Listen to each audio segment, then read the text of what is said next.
بسم اللہ الرحمن الرحیم۔ نماز میں قرأت کی تاخیر سے سجدہ سہو کا حکم۔ سوال: جمعہ کی نماز میں قرأت کی تاخیر کرنے سے کیا سجدہ سہو واجب ہوتا ہے؟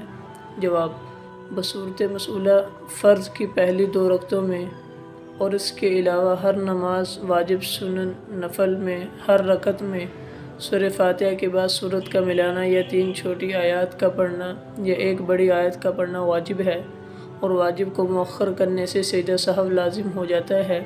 اور جمعہ کی نماز میں چونکہ سورہ فاتحہ کے بعد سورت کا ملانا واجب ہے، لہٰذا اگر سورہ فاتحہ کے بعد آمین کہنے اور بسم اللہ الرحمن الرحیم پڑھنے کے علاوہ کسی سورت کا پڑھنا کسی وجہ سے 1 رکن کے بقدر یعنی 3 مرتبہ سبحان اللہ کہنے کے بقدر مؤخر ہو جائے تو نماز کے آخر میں سجدہ سہو واجب ہوگا۔